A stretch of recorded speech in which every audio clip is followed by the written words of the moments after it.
Aleksander Jan Alojzy Majkowski urodził się 17 lipca 1876 roku w kaszubskiej rodzinie w Kościerzynie na Pomorzu. Ówcześnie był to zabór pruski. Jego ojciec Jan był gospodarzem, a matka Józefina pochodziła z okolicznej wsi Łubiana. Aleksander był najstarszym z 5 rodzeństwa.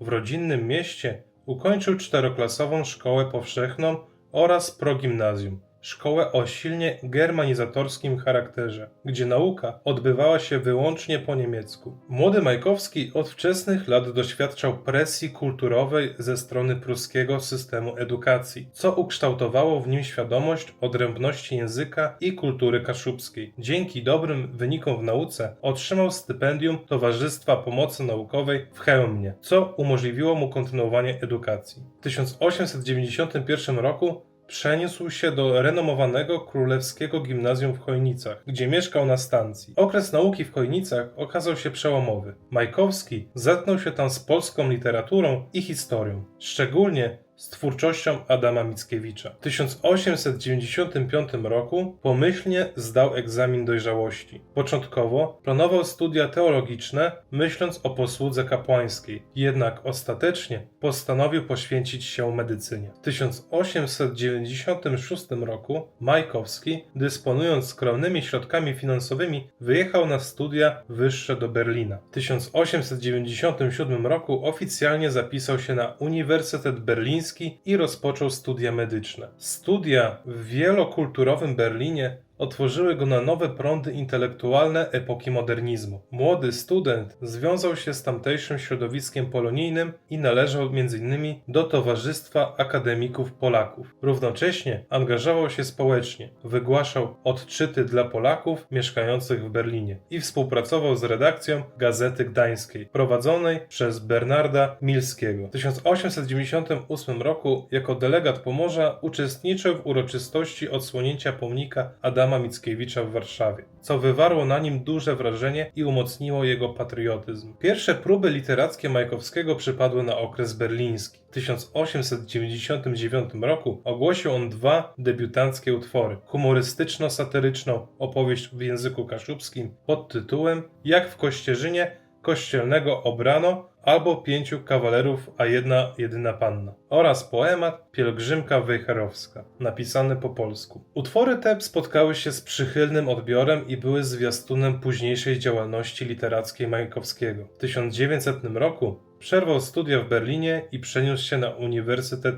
w Greifswaldzie. Na Pomorzu Przednim zgłębiał historię regionu oraz związał się z polskimi organizacjami akademickimi. Działał w tajnej organizacji młodzieżowej Z oraz w Polskim Stowarzyszeniu Studentów Adelphia. Podjął nawet próbę założenia własnej organizacji politycznej, co spotkało się z reakcją pruskich władz uniwersyteckich. W 1901 roku wydalono go z uczelni za działalność wywrotową. Zdeterminowany, by ukończyć edukację, Majkowski kontynuował studia medyczne w Monachium. Tam również udzielał się społecznie i patriotycznie. Działał w Towarzystwie Studentów Polaków i założył stowarzyszenie Wistula, skupiające polskich studentów. W 1903 roku ukończył studia i wyjechał do Zurychu w Szwajcarii, by przygotować pracę doktorską z zakresu medycyny. Poświęcił badaniom nad morfologią krwi w zatruciach ołowiem i obronił ją u profesora Johannesa Ryskerta w Monachium, o ile dobrze przeczytałem jego nazwisko. We wrześniu 1904 roku Aleksander Majkowski otrzymał tytuł doktora wszech nauk lekarskich, po czym pod koniec tego roku powrócił na rodzinne Kaszuby. Po powrocie do kraju młody lekarz odbył roczną praktykę lekarską w szpitalu miejskim w Gdańsku. Jednocześnie z zapałem zaangażował się w pracę społeczną na Kaszubach. W 1905 roku został redaktorem naczelnym polskiego dziennika Gazeta Gdańska oraz jego kaszubsko-polskiego dodatku Drużba, pismo dla płelścich Kasiebów. Na łamach tych pism propagował kulturę kaszubską i budził świadomość narodową wśród Kaszubów. W tym samym roku opublikował także w Poznaniu pierwszy tomik kaszubskiej poezji pod tytułem Śpiewy i frantówki. Zajął się również przypomnieniem dorobków wcześniejszych twórców kaszubskich. Przygotował wznowienia poematów Hieronima Derdowskiego, Jasik z Kniei i Kaszubi pod Wiedniem. W 1906 roku Majkowski powrócił na pewien czas do rodzinnej Kościerzyny. Otworzył tam prywatną praktykę lekarską, a równolegle kontynuował intensywną działalność społeczno-kulturalną. Włączał się w pracę istniejących lokalnych stowarzyszeń i inicjował nowe, dążąc do ożywienia życia społecznego Kaszub. Z jego inicjatywy powstała spółka Dom Kaszubski, która miała wspierać kaszubskich rzemieślników i kupców, oraz Towarzystwo Czytelni Polskiej w Kościerzynie, lokalna biblioteka i czytelnia promująca polską książkę.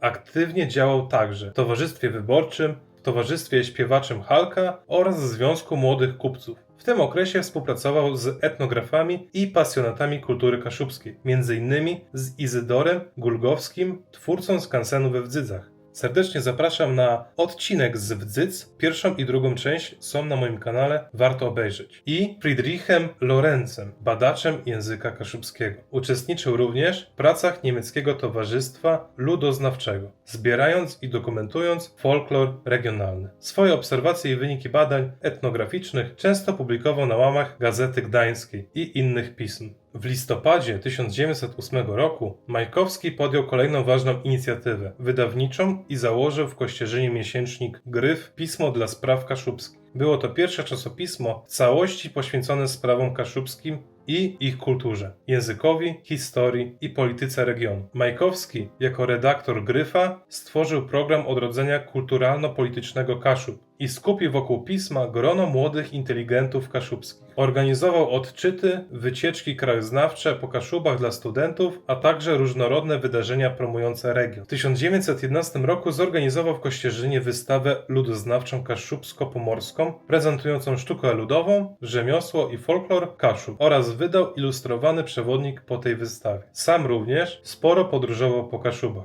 i dokumentował życie ludu kaszubskiego na fotografiach. Kulminacją starań Majkowskiego o zorganizowanie ruchu kaszubskiego było powstanie do życia Towarzystwa Młodokaszubów. Po kilku latach przygotowań w czerwcu 1912 roku w Gdańsku odbyło się zebranie założycielskie tej organizacji. Majkowski stanął na czele towarzystwa, integrując środowiska kaszubskie wokół odrodzenia narodowego Kaszubów. Działalność Młodokaszubów spotykała się jednak z mieszanymi reakcjami. Część lokalnych działaczy i przedstawicieli duchowieństwa patrzyła niechętnie na budzenie kaszubskiej odrębności. Doszło nawet do ostrego sporu z redakcją konserwatywnego pisma Pielgrzym, który zarzucał Majkowskiemu radykalizm, i sprawa skończyła się w sądzie, gdzie Aleksander Majkowski wygrał proces o zniesławienie. Niezrażony krytyką, Majkowski kontynuował swoją misję i we wrześniu 1913 roku założył w Sopocie Muzeum Kaszubsko-Pomorskie, pierwszą placówkę muzealną gromadzącą pamiątki historii i kultury Kaszubów. Muzeum mieściło się przy obecnej ulicy Bohaterów Monte Cassino, czyli popularnym Monciaku. Swoją drogą z Kościerzyny i z Sopotu też mam odcinki na moim kanale. Również zapraszam. Muzeum działało dzięki powołaniu przez Majkowskiego towarzystwu opiekującemu się zbiorami. Równocześnie wydał w 1913 roku obszerny przewodnik turystyczny Zdroje Raduni, przewodnik po Szwajcarii Kaszubskiej, popularyzujący piękno ziemi kaszubskiej. Do wybuchu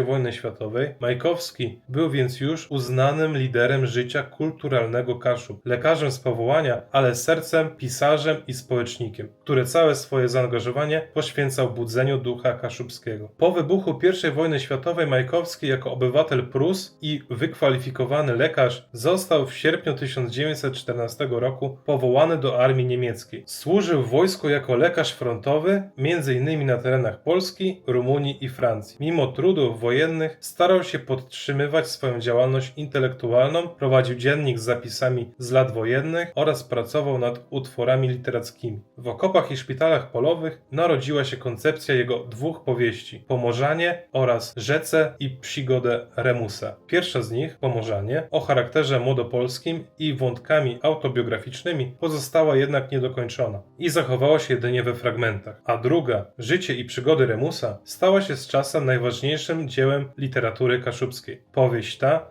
pisana w języku kaszubskim, metaforycznie ukazywała losy Kaszubów poprzez wędrówkę prostego Kaszuby, Remusa. Dziś bywa nazywana kaszubską epopeją, a posągi Remusa są na rynku w Kościerzynie i w Wejherowie. W lipcu 1918 roku, po 4 latach służby, Aleksander Majkowski powrócił z armii do Sopotu. Upadek Cesarstwa Niemieckiego i zbliżający się koniec wojny stworzyły nowe możliwości działalności politycznej. Majkowski natychmiast włączył się w pracę na rzecz przyłączenia Pomorza do odradzającej się Polski. Pod koniec 1918 roku działał jako członek Polskiej Rady Narodowej na Pomorzu, uczestnicząc w polskich strukturach konspiracyjnych przygotowujących przejęcie władzy. Wraz z zakończeniem I wojny światowej Majkowski stał się jednym z głównych rzeczników interesów Kaszubów i Pomorza odrodzonej Rzeczpospolitej. W 1919 roku, gdy ważyły się losy przynależności państwowej Gdańska i Pomorza, osiadł tymczasowo w Gdańsku. Zaangażował się tam w tworzenie polskiego życia politycznego. Założył koło demokratyczne na Prusy Królewskie i Warmię, skupiającą zwolenników Polski na tych terenach. W tym samym czasie objął funkcję redaktora naczelnego Dziennika Gdańskiego, polskiej gazety codziennej wydawanej w wolnym mieście Gdańsku. Uczestniczył także w organizowaniu Uniwersytetu Ludowego i instytucji oświatowej dla dorosłych, mającej krzewić polską kulturę i świadomość na Pomorzu. Za swą działalność na rzecz polskości otrzymał nawet stopień kapitana Wojska Polskiego, a później awansowano go do stopnia majora w strukturach organizujących się sił zbrojnych na Pomorzu. W 1920 roku dr Majkowski brał udział w pracach komisji delimitacyjnej wytaczającej granicę polsko-niemiecką na Pomorzu po traktacie wersalskim. Uczestniczył również w Towarzystwie Ochrony Polskości na Pomorzu, gdzie pełni funkcję prezesa. Była to organizacja czuwająca nad utrzymaniem polskiego charakteru ziem pomorskich, które na mocy traktatu miały wejść w skład II Rzeczpospolitej. W tym okresie Majkowski działał na rozległym obszarze przez około 2 lata. Mieszkał w Grudziądzu, stanowiącym zaplecze administracyjne dla Pomorza przejmowanego przez Polskę. Wiele podróżował służbowo po kraju, łącząc działania polityczne z promocją kultury kaszubskiej. Pobyt w Grudziądzu okazał się ważny także prywatnie. Tam Aleksander poznał Aleksandrę Starzyńską, swoją przyszłą żonę. W Grudziądzu kontynuował działalność kulturalną, zorganizował wystawę sztuk pięknych artystów pomorskich, uroczyście otwartą 7 czerwca 1921 roku przez naczelnika państwa Józefa Piłsudskiego. Ponadto współtworzył teatr amatorski w Toruniu i stanął na czele Stowarzyszenia Artystów Pomorskich w Grudziądzu, integrując środowisko malarzy, literatów i muzyków regionu. W latach 1921-1923 redagował również czasopismo Pomorzanin, w którym poruszał tematy kulturalne i społeczne dotyczące Pomorza. Przez 2 lata ponownie ukazywał się Gryf pod jego kierownictwem, a na jego łamach publikował m.in. pierwsze fragmenty powieści Rzece i przygodę Remusa. Dnia 6 października 1921 roku Aleksander Majkowski zawarł związek małżeński. Jego wybranką, jak już wiecie, została Aleksandra Starzyńska, wdowa po działaczu pomorskim Stanisławie Starzyńskim. Ślub odbył się w Warszawie, po czym państwo młodzi osiedlili się w Kartuzach na Kaszubach, w willi o nazwie Eren. Film z Kartuz również jest na kanale. W kolejnych latach przyszły na świat dzieci Majkowskich. Córka Damroka, syn Mestwin, córka Barbara oraz najmłodsza Witosława. Rodzina była dla Aleksandra ważnym oparciem. Osiedlenie się w Kartuzach nie oznaczało bynajmniej wycofania z działalności, a wręcz przeciwnie. Majkowski szybko stał się jedną z najważniejszych postaci miasta. Pracował jako lekarz w miejscowych instytucjach. M.in. pełnił funkcję lekarza kolejowego na kilku etatach i leczył okoliczną ludność. Znany był z pomocy najuboższym, często przyjmował pacjentów bez wynagrodzenia, co niestety odbijało się na kondycji finansowej jego własnej rodziny. Majkowski cieszył się ogromnym szacunkiem społecznym. Jako zapalony społecznik, nawet jeżdżąc do chorych po okolicznych wsiach, wykorzystywał okazję, by zbierać przykłady sztuki ludowej i dokumentować życie Kaszubów na fotografiach. W codziennej pracy wspierał go sekretarz Feliks Marszałkowski. W uznaniu zasług dla odrodzonej Rzeczypospolitej prezydent Stanisław Wojciechowski Majkowski odznaczył Majkowskiego w 1923 roku Krzyżem Oficerskim Orderu Odrodzenia Polski Polonia Restituta za jego wybitną pracę społeczną na Pomorzu. Było to jedno z najważniejszych odznaczeń państwowych świadczące o randze i jego dokonań. Rok później Aleksander wydał ponownie w zmienionej i rozszerzonej formie swój przewodnik turystyczny po Kaszubach. W 1925 roku udało mu się także opublikować jeszcze jeden ostatni numer Gryfa, który ostatecznie przestał się ukazywać z powodów finansowych. Niestety, wraz z narastającymi trudnościami gospodarczymi drugiej połowy lat 20. oraz na skutek różnych niepowodzeń osobistych, Majkowski zaczął stopniowo wycofywać się z życia publicznego. Jego bezkompromisowa działalność narażała go na ataki i krytykowano go z różnych stron, oskarżając o separatyzm kaszubski, sympatie lewicowe, a nawet podważając jego moralność i uczciwość. Znużony tymi oskarżeniami i borykający się ze słabnącym zdrowiem, w końcu lat 20.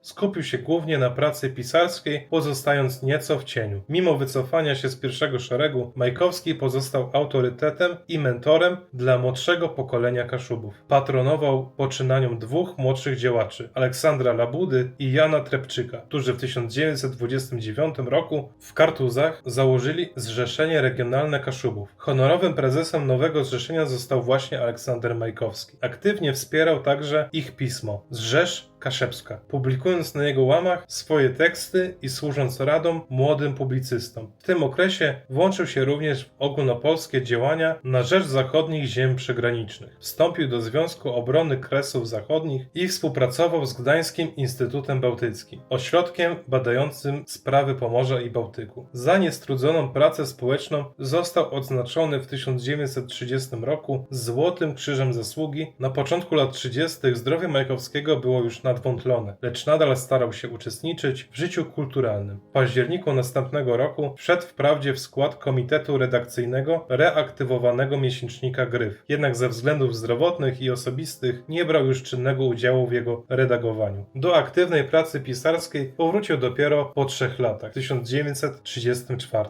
publikując artykuły w prasie pomorskiej. Jesienią 1935 roku nastąpiło ważne wydarzenie literackie. Na łamach toruńskiego tygodnika Słowo Pomorskie ukazała się pierwsza część długo oczekiwanej powieści Rzece i przygodę Remusa. Dzieło to, pisane przez Majkowskiego z przerwami od czasów wojny, wreszcie ujrzało światło dzienne w druku, wzbudzając duże zainteresowanie czytelników kaszubskich i pomorskich. Kilka tygodni później Aleksander Majkowski został uhonorowany przez środowisko literackie i 5 listopada 1935 roku Polska Akademia Literatury przyznała mu Srebrny Wawrzyn Akademicki, czyli prestiżowe wyróżnienie za zasługi dla polskiej literatury, a konkretnie za szerzenie zamiłowania do literatury polskiej. Nagrodę tę wręczono pisarzom i działaczom, którzy przyczyniali się do rozwoju czytelnictwa i kultury. Dla Majkowskiego, piszącego przecież głównie po kaszubsku, była to forma docenienia jego wkładu w literaturę regionalną jako integralną część kultury narodowej. Mimo kłopotów ze zdrowiem, Majkowski nie zaprzestał pracy twórczej. W latach 1936-1937 zdołał ukończyć kilka ważnych opracowań. Pracował m.in. nad gramatyką kaszubską oraz ukończył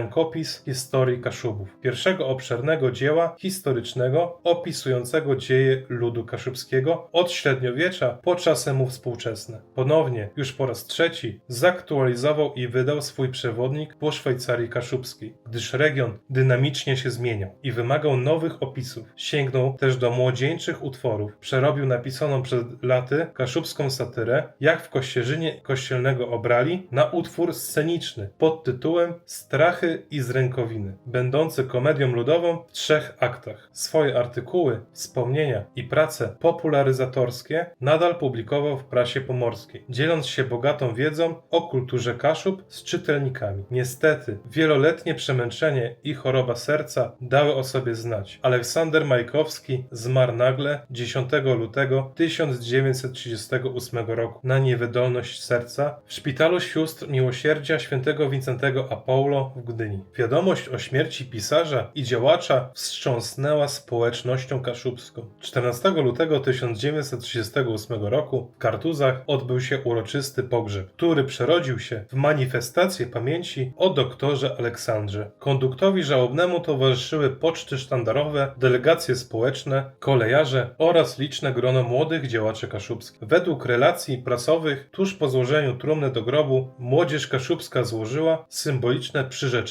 kontynuowania dzieła Majkowskiego. Pochowany został na cmentarzu w Kartuzach, ziemi kaszubskiej, której poświęcił całe życie. Kilka miesięcy po śmierci Majkowskiego ukazały się drukiem jego ostatnie najważniejsze prace. W 1938 opublikowano w Gdyni całość powieści Rzece i Przygody Remusa oraz wydano jego Historię Kaszubów. Tym samym spełniło się jedno z jego ostatnich marzeń: przekazać następnym pokoleniom zarówno wielką powieść o duchu Kaszub, jak i naukową syntezę ich dziejów. Dzieła te doczekały się po wojnie licznych wznowień, a powieść o Remusie przetłumaczono na język polski oraz na języki obce. Dzięki temu twórczość Majkowskiego zaczęła trafiać do szerszego grona odbiorców poza Kaszubami. Aleksander Majkowski został zapamiętany jako najwybitniejszy działacz kaszubski okresu przedwojennego oraz jeden z filarów odrodzenia kaszubskiej tożsamości narodowej. Jego wielostronna działalność objęła niemal wszystkie dziedziny życia Kaszub, od języka i literatury poprzez historię, folklor i sztukę ludową, aż po organizację życia społecznego i politycznego. Majkowski dał Kaszubom podstawy intelektualne i historyczne do pielęgnowania własnej odrębności. Jego książka Historia Kaszubów była pionierską próbą opisania dziejów Kaszubów jako odrębnej grupy etnicznej, co dodawało dumy i świadomości lokalnej społeczności. Największym dokonaniem literackim Majkowskiego jest jednak powieść Życie i przygody Remusa, którą krytycy zgodnie uznają za epopeję kaszubską. Poprzez alegoryczną wędrówkę Remusa po Kaszubach autor przedstawił w niej historię i ducha swojego ludu, od czasów zniewolenia po odrodzenie. Dzieło to jest porównywane do Pana Tadeusza dla Kaszubów i stanowi fundament kaszubskiej literatury narodowej. Majkowski dbał o zachowanie języka kaszubskiego, pracował nad jego ortografią i gramatyką, co zaowocowało powstaniem rękopiśmiennej gramatyki kaszubskiej, ukończonej tuż przed śmiercią. W działalności społecznej Majkowski kładł nacisk na budowanie instytucji służących Kaszubom. Tworzył towarzystwa kulturalne, biblioteki, muzea, organizował zespoły artystyczne i odczyty. Dbał o ochronę zabytków i folkloru regionalnego. Jako lider młodokaszubów propagował ideę, że Kaszubi są pełnoprawną częścią narodu polskiego o własnej kulturze i przeciwstawiał się zarówno germanizacji, jak i postawie bierności określonej niekiedy parafiańszczyzną. Dzięki jego staraniom Kaszubi zaczęli być postrzegani nie jako egzotyczna ciekawostka, lecz jako świadoma swoich praw wspólnota. Reprezentował Kaszubów na forum ogólnopolskim i słowiańskim, m.in. utrzymując kontakty z ruchami regionalnymi innych narodów. Majkowski pozostawił po sobie bogate dziedzictwo, zarówno materialne, jak i niematerialne. Jego prace naukowe i literackie do dziś stanowią punkt odniesienia dla badaczy Kaszub. Józef Bożyszkowski, autor monografii Aleksander Majkowski, biografia historyczna, nazwał go najwybitniejszym twórcą i działaczem kaszubskim oraz podkreślił, że bez Majkowskiego trudno wyobrazić sobie współczesną tożsamość kaszubską. Również w kulturze polskiej dzieło Majkowskiego ma swoje miejsce. Życie i przygody Remusa zostało wpisane do kanonu literatury regionalnej. Postać Aleksandra Majkowskiego jest szeroko upamiętniona na Kaszubach i Pomorzu, świadcząc o trwałym wpływie, jaki wywarł na region. Wiele ulic nosi jego imię, np. w Chojnicach, Gdyni, Lęborku, Luzinie, Kościerzynie, Pucku, Rumi czy Wejherowie. W Sopocie ulica Majkowskiego znajduje się w centrum nieopodal słynnego Monciaka, czyli blisko miejsca, w którym pisarz mieszkał w 1912 roku. Również w rodzinnym mieście Kościerzynie oraz w Kartuzach ulice jego imienia przypominają mieszkańcom o tym zasłużonym Kaszubie. W wielu miejscach znajdziemy pomniki i tablice pamiątkowe ku czci Majkowskiego. Przy Kartuskim Szpitalu Powiatowym przez lata widniało jego imię. W Wejherowie na cześć Majkowskiego nazwano Park Miejski oraz Miejską Bibliotekę Publiczną. W centrum Wejherowa przy Deptaku wmurowano także ozdobną płaskorzeźbę z piaskowca przedstawiającą przedstawiającą twarz Aleksandra Majkowskiego. Jest to miejsce, obok którego odbywają się liczne wydarzenia kulturalne, przypominając postać pisarza mieszkańcom i turystom. Szczególne znaczenie ma upamiętnienie Majkowskiego w Kościerzynie, jego mieście rodzinnym. W rynku Kościerzyny znajduje się symboliczna fontanna Remusa, rzeźba przedstawiająca bohatera najsłynniejszej powieści Majkowskiego, co stanowi hołd dla literackiego dziedzictwa autora. Natomiast w 2018 roku, w 80. rocznicę śmierci, w Kościerzynie odsłonięto nowy pomnik przedstawiający samego Aleksandra Majkowskiego. Uroczystość odbyła się 16 września 2018 roku przy ulicy Długiej. Brązowa figura ukazuje Majkowskiego przechodzającego się z laseczką po rodzinnym mieście i jest autorstwa rzeźbiarza Tomasza Radziewicza. Pomnik powstał z inicjatywy miejscowego oddziału Zrzeszenia Kaszubsko-Pomorskiego i władz miasta Kościerzyny. Pamięć o Aleksandrze Majkowskim jest również żywa poza granicami Polski. Na domu w Greifswaldzie w Niemczech, gdzie studiował na początku XX wieku, umieszczono tablicę pamiątkową informującą o pobycie kaszubskiego pisarza. To dowód uznania dla międzynarodowego wymiaru jego działalności, wszak Majkowski działał na styku kultur i narodowości, a jego życiorys splotły losy Kaszub, Polski i Niemiec. Współcześnie organizowane są rozmaite wydarzenia rocznicowe i kulturalne ku czci Majkowskiego. Zrzeszenie Kaszubsko-Pomorskie, czyli kontynuator idei Młodokaszubów, regularnie upamiętnia go w swoich publikacjach i sesjach naukowych. W szkołach na Kaszubach młodzież poznaje jego życie i twórczość, często poprzez konkursy recytatorskie z języka kaszubskiego, czy inscenizację fragmentów Remusa. Jubileusz stulecia urodzin czy 50-lecia śmierci obchodzono uroczyście na Pomorzu. Jego imię noszą również niektóre szkoły. Aleksander Majkowski, lekarz z powołania i Kaszuba z serca, pozostaje dla mieszkańców Pomorza symbolem walki o zachowanie własnej tożsamości. Jego życie pełne pasji twórczej, pracy społecznej i miłości do małej ojczyzny inspiruje kolejne pokolenia Kaszubów.